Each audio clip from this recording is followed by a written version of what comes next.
Olá, amados. Aqui é o pastor Israel Silva, falando da lição 3 da EBD, a salvação e o advento do Salvador. Nesta oportunidade, vamos falar de Jesus, o Verbo que se fez carne, Jesus, a humilhação do servo, Jesus, o exemplo a ser seguido e Jesus, as primícias dos que dormem. A propósito, mais uma vez, em nome de Jesus, agradeço a você que nos assiste e sugiro que divulgue, curta, compartilhe, comente, inscreva-se no canal e clique o gostei. Duplo agradecimento aos que já vêm fazendo isso, especialmente alguns que o fazem desde a primeira publicação nesse canal. E a Deus seja a glória. A lição 3, a salvação e o advento do Salvador, apresenta o texto áureo que segue. E o Verbo se fez carne e habitou entre nós, e vimos a sua glória, como a glória do unigênito do Pai, cheio de graça e de verdade. João capítulo 1, versículo 14. Comento daqui a pouco, pois este versículo integra a porção bíblica sugerida como leitura em classe, que passo a ler e comentar. João capítulo 1, versículos de 1 a 14. No princípio era o Verbo, e o Verbo estava com Deus, e o Verbo era Deus. Quando nós estudamos a Trindade, no trimestre passado, em alguns momentos a gente lembrou que essa tendência, assim, de num texto muito curto, ou seja, num versículo, aparecer 3 vezes nomes do Senhor ou coisas muito ligadas ao Senhor, como exemplo, o Verbo. Verbo quer dizer, tradução direta do grego, logos, né? Verbo quer dizer a palavra. Então, quando aparece 3 vezes, ela sinaliza para as 3 pessoas da Trindade, o Pai, o Filho e o Espírito Santo. Como está aqui, né? O princípio era o Verbo estava com Deus, o Verbo era Deus. Então, 3 vezes sinaliza isso. Então está se falando aqui da palavra, porque pela palavra, né, os mundos foram criados, como escreve o escritor aos Hebreus, de tal forma que Deus fala no primeiro dia, e haja luz, e houve luz, e depois haja luminares, e assim por diante. O verbo, então, ele é essa expressão de palavra, né, que está presente. João parece que escreve assim, o início bem parecido com o que acontece no início do livro de Gênesis. Versículo 2. Ele estava no princípio com Deus, todas as coisas foram feitas por ele, sem ele nada do que foi feito se fez. Em todo momento da criação está presente o Pai, o Filho e o Espírito Santo. Ainda que nesse texto, João está dando a ênfase ao que vai ser enviado, né? O verbo que vai se fazer carne. Então aqui está muito mais ligado ao Filho. O verbo que se fez carne é o Senhor Jesus. Prosseguindo. Nele estava a vida, e a vida era a luz dos homens. E a luz resplandece nas trevas, e as trevas não a compreenderam. Esse dualismo, né, entre luz e trevas é bem fácil, que muito explica a questão do envio do Senhor para salvar a humanidade, né? Jesus é luz e o mundo estava em trevas. Então a luz resplandece. Se você chegar numa noite muito escura, onde não haja luar, e estiver diante de um blackout, quando você acende uma vela, acende uma lanterna, hoje o celular, né? Então a luz ela rompe as trevas. Onde chega a luz, as trevas são bem afetadas, e dependendo do ângulo, dependendo da porção do lugar, as trevas são dissipadas. Houve um homem enviado de Deus cujo nome era João. Aqui esse João se refere a João o Batista, João o que batizava. Não confundir com João que escreve esse próprio evangelho e que escreve também as epístolas de João e o Apocalipse. Aqui é o João o Batista. Este veio para testemunho, para que testificasse da luz, para que todos crescem por ele. Não era ele a luz, mas para que testificasse da luz. João Batista, ele mesmo se denomina dizendo: eu sou aquele de quem está escrito. Ele foi enviado como precursor do Senhor Jesus Cristo. Ali estava a luz verdadeira que ilumina a todo o homem que vem do mundo. Estava no mundo, e o mundo foi feito por ele, e o mundo não o conheceu. Veio para o que era seu, e os seus não o receberam. Aqui é o lado de Jesus ter vindo, nascido de judeu, da descendência judaica, então veio para o que era seu. E os seus não o receberam, fica óbvio, né? Porque Jesus acabou sendo condenado no meio judaico, e condenado à morte de cruz, e sendo derramado o seu sangue, que foi um sangue inocente. Mas a todos quantos o receberam, deu-lhes o poder de serem feitos filhos de Deus, aos que creem no seu nome. Aqui é muito interessante. Todos quantos o receberam, deu-lhes o poder de serem feitos filhos de Deus. Ou seja, tem um jargão, em algum momento, alguém às vezes, você que está me ouvindo pode já ter ouvido isso de outras pessoas. Mas todos somos filhos de Deus. Não é bem assim, não. A promessa que está aqui na Bíblia, somos filhos de Deus por criação. Mas o mais importante é ser filho de Deus também por adoção, que é disso que está se falando aqui. A todos quantos a quantos o receberam. Quem recebeu Jesus como Salvador, deu-lhes o poder. Quem deu? O próprio Jesus deu. Deu a quem? Às pessoas que o receberam. O poder de serem feitos filhos de Deus. Então aquele que recebe Jesus, recebe do próprio Jesus o poder de ser feito filho de Deus. Essa é a coisa mais importante que o ser humano tem para receber. Os quais não nasceram do sangue, nem da vontade da carne, nem da vontade do homem, mas de Deus. Não nasceram do sangue, ou seja, essa adoção ela não pode ser comparada com a pessoa biológica nascida. Não nasceram do sangue, nem da vontade da carne, ou seja, nem da vontade do homem, da vontade da mulher, do apetite de ambos. Nem mais nasceram de Deus, ou seja, estamos falando aqui do nascimento, que em outras palavras, lá no capítulo 3, João vai dizer nascer de novo, o novo nascimento. Versículo 14. E o Verbo se fez carne e habitou entre nós, e vimos a sua glória como a glória do unigênito do Pai, cheio de graça e de verdade. Esse versículo é o que está no texto áureo.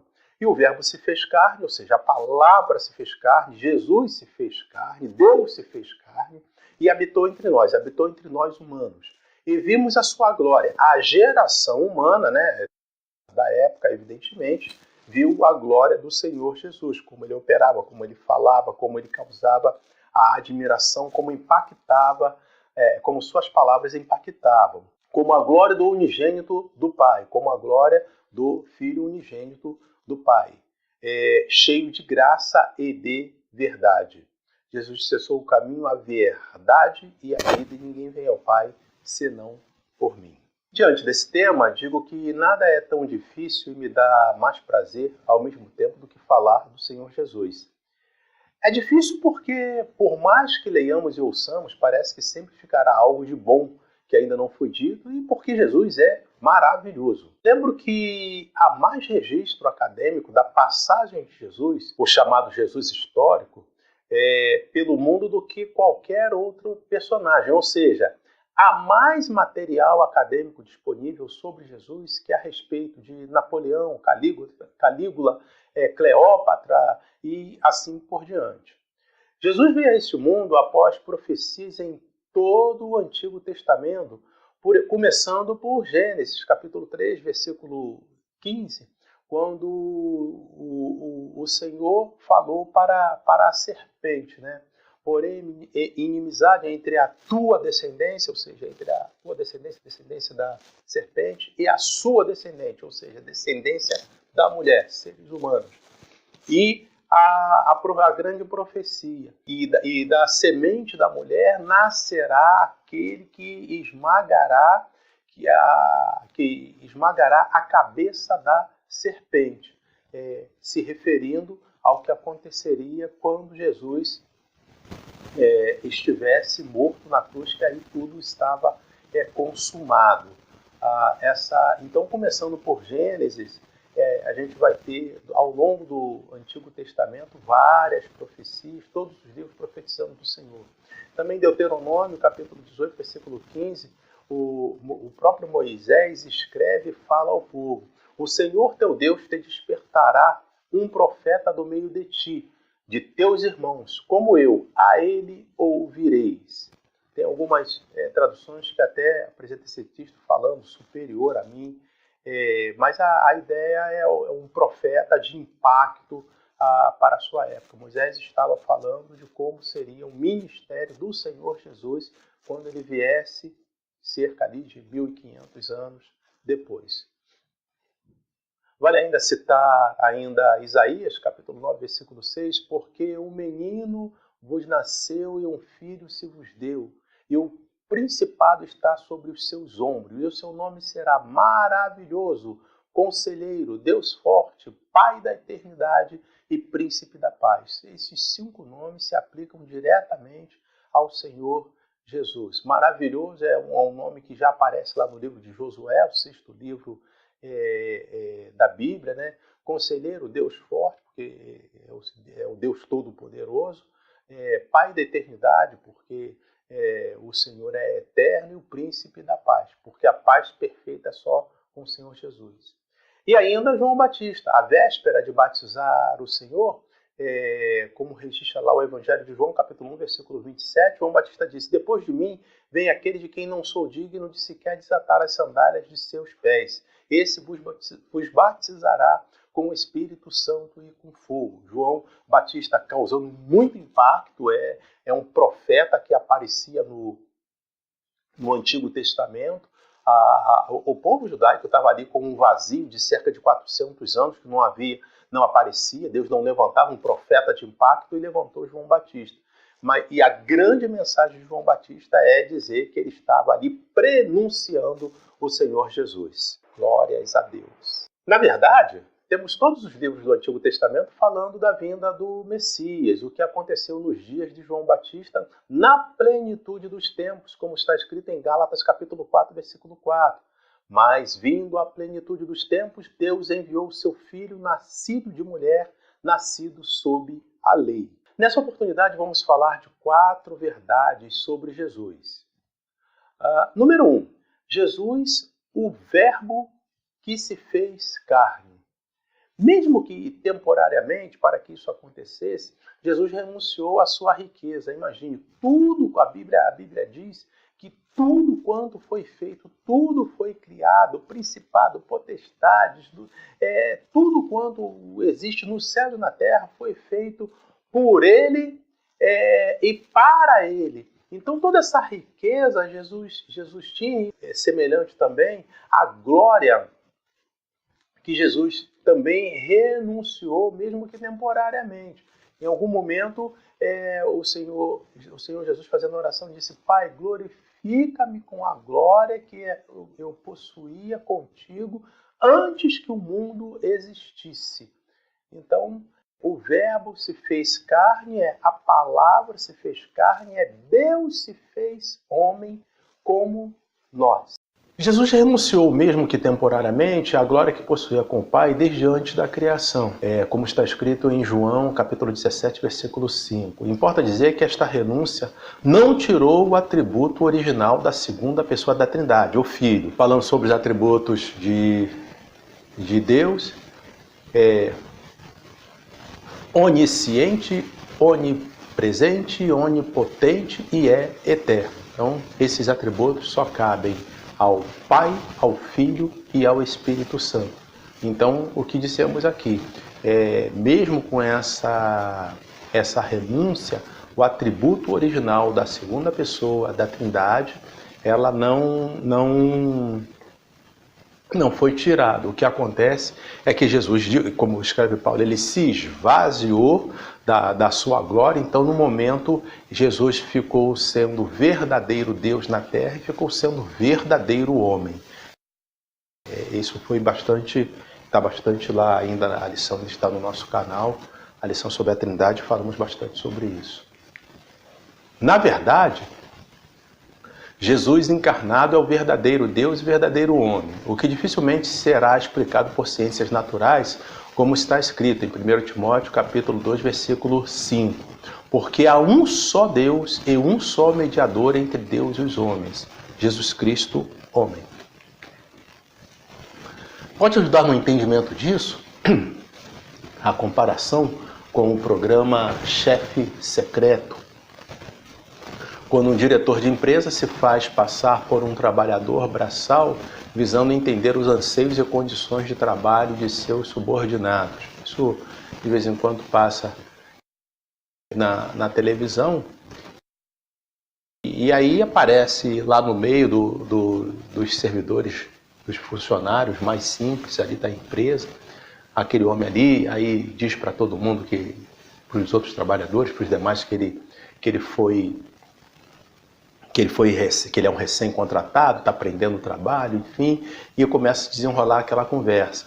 O ponto é que aquele homem está ali com roupa humilde, vestido de roupa comum, como dos outros subordinados, como dos outros trabalhadores mais simples da empresa, conforme as circunstâncias, se a empresa é muito grande, às vezes tem até as divisões ali de restaurante, aí vai comer no restaurante, no setor daquelas pessoas, vai contar ali as histórias com eles, mas aquele diretor, ele não deixou de ser diretor.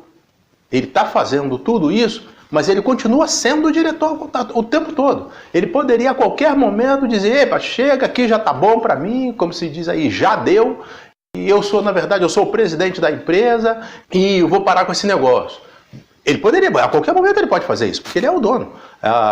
Assim foi a vinda do Senhor Jesus, essa é uma figura bem interessante. O tempo todo, Jesus na terra, Jesus tinha o status, tinha o atributo de Filho de Deus. Número 2, Jesus, a humilhação do servo.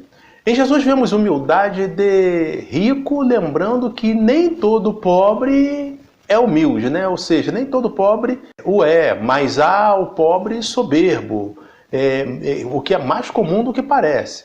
Vejamos como o apóstolo Paulo descreve isso.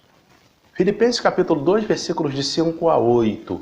De sorte que haja em vós o mesmo sentimento que houve também em Cristo Jesus, que sendo em forma de Deus não teve por usurpação ser igual a Deus, mas aniquilou-se a si mesmo, tomando a forma de servo, fazendo-se semelhante aos homens. E, achado na forma de homem, humilhou-se a si mesmo, sendo obediente até a morte e morte de cruz. Em Jesus vemos a confiança em sua palavra, pois ao ser confrontado, mesmo tendo sido o Criador de todas as coisas, era tão somente o que usava, sua palavra, como está escrito. Colossenses capítulo 1, versículos 16 e 17. Porque nele foram criadas todas as coisas que há nos céus e na terra, visíveis e invisíveis, sejam tronos, sejam dominações, sejam principados, sejam potestades. Tudo foi criado por ele e para ele. E ele é antes de todas as coisas, e todas as coisas subsistem por ele. Os saduceus, essa passagem é contada em Mateus capítulo 22, aí a gente pegaria aí do versículo 23 a 32. Então os saduceus resolveram confrontá-lo, como tem um jargão usado aí no Novo Testamento, ver se o pegava em alguma palavra. Os saduceus, já naquela época, aquele pessoal envolvido no meio religioso apenas para obter vantagens pessoais e políticas. Acontece muito disso até os nossos dias, né? Mas eles não criam em nada. diziam não haver ressurreição e não, não criam em Jesus também, por isso que estão fazendo essa pegadinha, tentando fazer essa pegadinha aqui. Vamos ver o que acontece.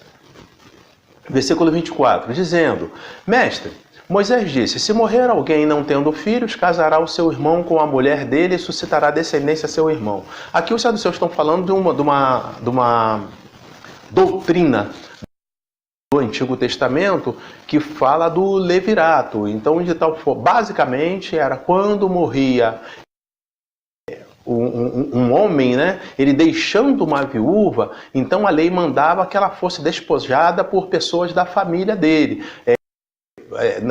Aí tem uma ordem ali, inicialmente os seus irmãos, o irmão imediatamente mais velho, o irmão depois o irmão imediatamente mais novo. Enfim, os irmãos têm que fazer isso. E é isso que ele está dizendo aqui. Mestre, Moisés disse, se morrer alguém não tendo filhos, casará o seu irmão com a mulher dele e suscitará descendência a seu irmão. Ora, houve entre nós 7 irmãos. O primeiro, tendo casado, morreu e, não tendo descendência, deixou sua mulher a seu irmão. Da mesma sorte, o segundo e o terceiro, até o 7º. Por fim, depois de todos, morreu também a mulher. Portanto, na ressurreição, de qual dos 7 será a mulher, visto que todos a possuíram? Essa é a pergunta que eles fazem, os saduceus fazem, tentando encurralar Jesus nessa questão. Jesus, porém, respondendo, disse-lhes, errais não conhecendo as Escrituras nem o poder de Deus, porque na ressurreição nem casam, nem são dados em casamento, mas serão como os anjos no céu. E acerca da ressurreição dos mortos, não tendes lido o que Deus vos declarou, dizendo, eu sou o Deus de Abraão, o Deus de Isaque, o Deus de Jacó. Ora, Deus não é Deus dos mortos, mas dos vivos.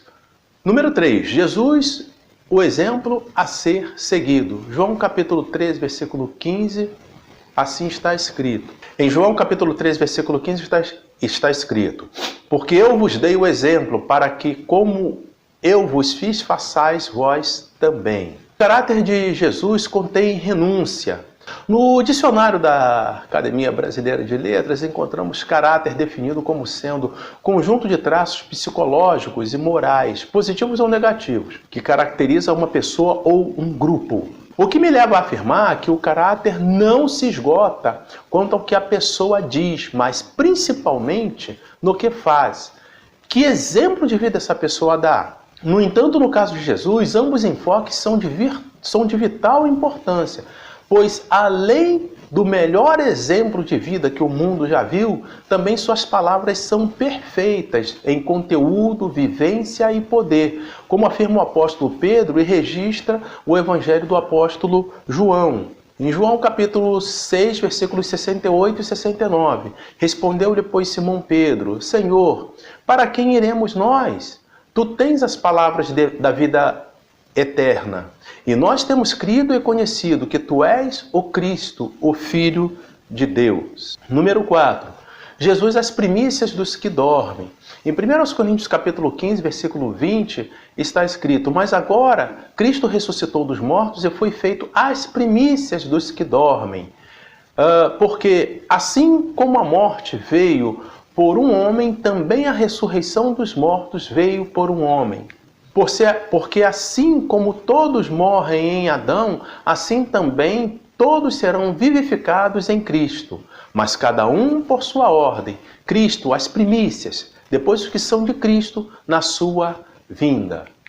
Apocalipse capítulo 20, versículo 6. Bem-aventurado e santo aquele que tem parte na primeira ressurreição. Sobre estes não tem poder a segunda morte, mas serão sacerdotes de Deus e de Cristo, e reinarão com ele por 1000 anos. Aqui importa, eu já falei isso creio que em outras 2 lições, mas nunca é demais repetir.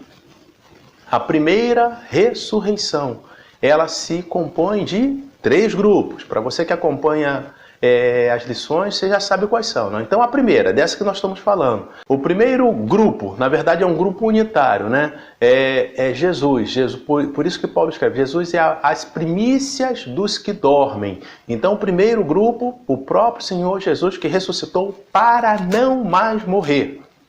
Segundo grupo, o grupo da igreja do Senhor que será ressuscitado pouco antes da transformação e do arrebatamento.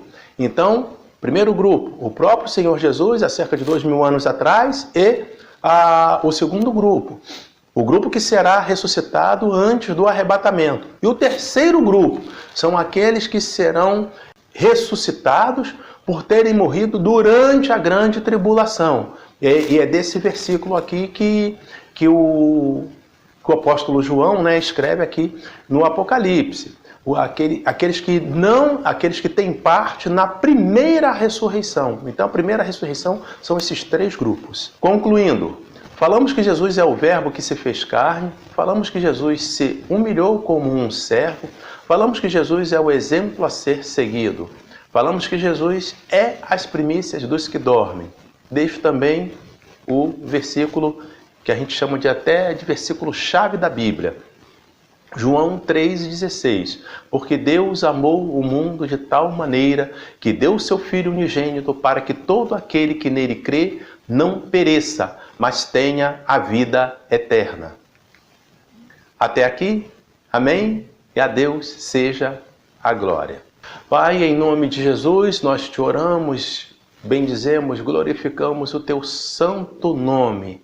Obrigado, Senhor, pela tua palavra, mais essa porção da tua palavra que é levada, meu Senhor, aos teus servos, aos teus santos, e também desejamos que seja levado também àqueles que ainda não te receberam como Salvador. Que o Senhor opere pela multidão das tuas misericórdias, pelo teu incomparável poder, para que o teu Espírito convença pecadores do pecado, da justiça e do juízo, e que o teu nome seja glorificado. Abençoa, Senhor, a cada um que assiste esse vídeo, que o Espírito Santo ajude, Senhor, a entender, a compreender, e que essa palavra seja usada para edificar, para exortar, para consolar, segundo o que o Senhor nos ensina nas Sagradas Escrituras. Te pedimos e agradecemos em nome de Jesus. Amém. Que em nome de Jesus você tenha sido abençoado com esse vídeo, que você se inscreva nesse canal, divulgue, curta, compartilhe, comente e clique no gostei. No próximo encontro, se Deus quiser, será a lição 6, a abrangência universal da salvação. Até lá, em nome de Jesus, amém. No próximo encontro, nós vamos vamos dar uma folga aqui de umas poucas lições, porque também vamos participar, se Deus quiser, do Congresso Nacional da Escola Dominical, mas basicamente nós teremos sempre lições no primeiro e no terceiro domingo de cada mês. Até lá, Deus abençoe você em nome de Jesus. Amém.